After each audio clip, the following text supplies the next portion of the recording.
Zigzag Gallery here in Kalamunda.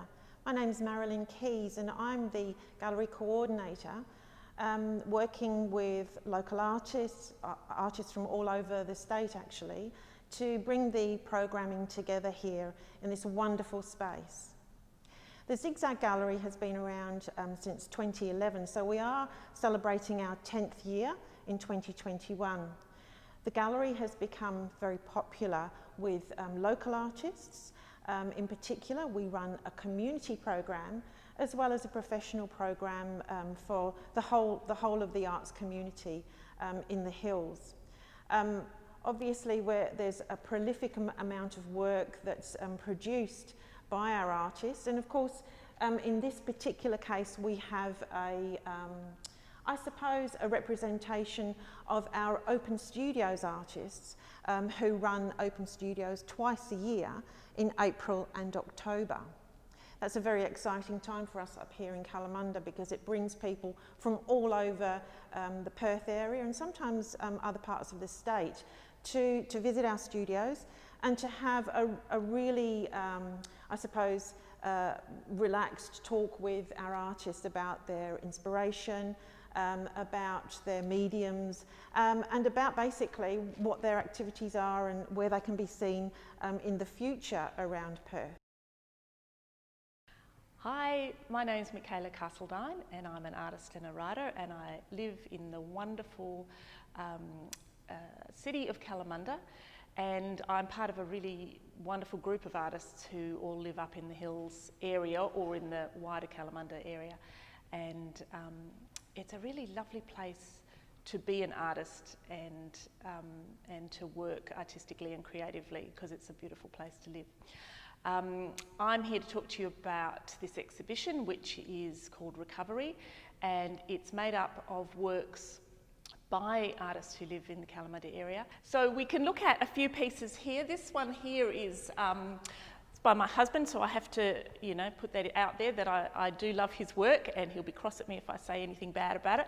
But he's doing a series of really interesting landscapes that look at looking at a place from above and then looking at it up as if you're looking outwards. So you can kind of look at the picture and look as if you were hovering above it, but then you can look as if you were looking out at it, which gives you those two dimensions of the area, which is a really interesting way to look. He uses watercolour, but he uses it in a way that's quite different to other artists, and there are other artists who use watercolour in this show, and you'll find it's quite a different look.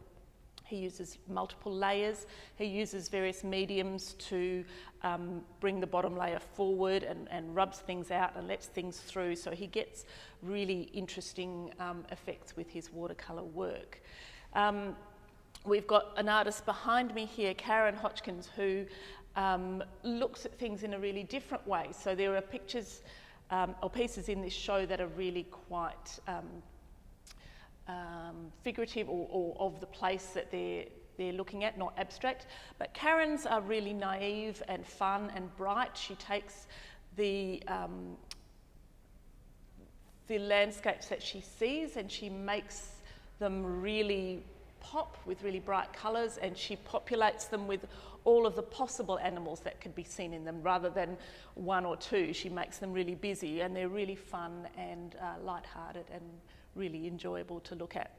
We've got this artist here, Paul Morrow, who works in metal, and he makes these beautiful pieces that look incredibly delicate but are really, really strong. So he welds metal. I know he also uses various laser cutting and 3D printing and all sorts of really interesting technologies to make his work, and makes them look really kind of easy and simple and beautiful, but they're actually really quite complicated and difficult to make. So he's a really interesting craftsman.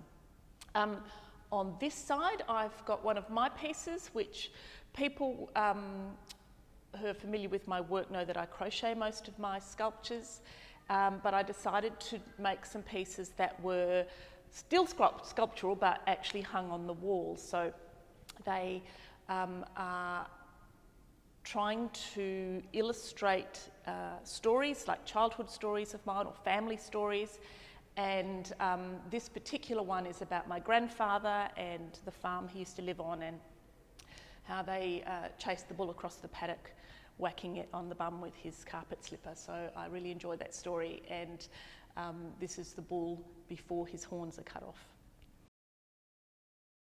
Some other work that is completely different, which is this piece here by Anita Phillips. And Anita is a really interesting artist. I've been talking to her recently about her changing her materials and her methods and the way she does things. But she's quite well known for her big landscapes that are really subtle, and she loves the skies down south, the really sort of cloudy skies and the open beaches and the cool landscapes. And she recently went and did some residencies in the Shetland Islands and some places around there, and she seemed quite surprised at how at home she felt there. But I think if you look at that, you will think, of course she's at home in those places. They have those colours, they are her colours. But I do know that she's working on some new work, and she showed me some pictures of some really beautiful stuff that she's working on as well. So this work is by Kiara Rikiki Baker, and she is a really interesting printmaker. She does some enormous work. She's done some pieces that are so impossible to understand how you can actually print them, and I know she had to build her proper printing table to make works the size that she can often work in them. But these are little pieces by her, and they're quite different to her usual style.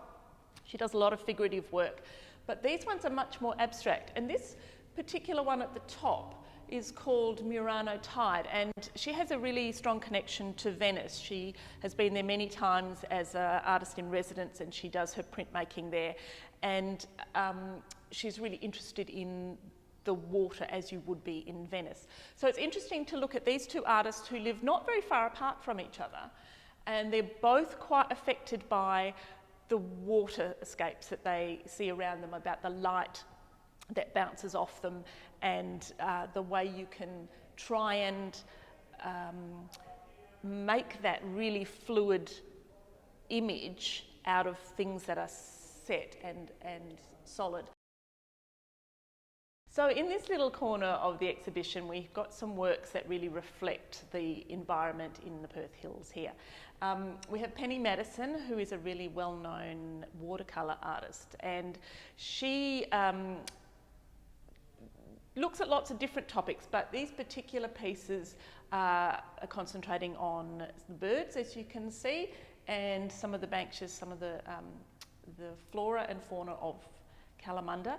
And she does really detailed studies. They're really gentle and beautiful, fragile kind of pieces, so you really have to get up close and have a good look at those. Next to that is a piece by Gail Dowse-Curl, and that's a nest that she actually found on her walks.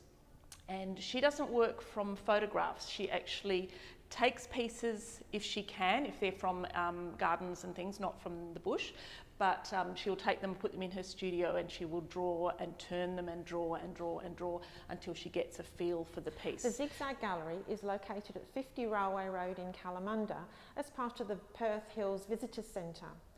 The programming can be found at the Zigzag Gallery webpage, as well as the Experience Perth Hills webpage, which will give you a whole range of activities and locations to visit when you come up to visit us here in Kalamunda.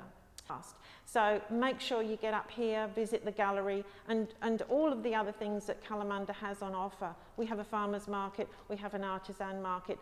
Look it up on Experience Perth Hills, and please come soon.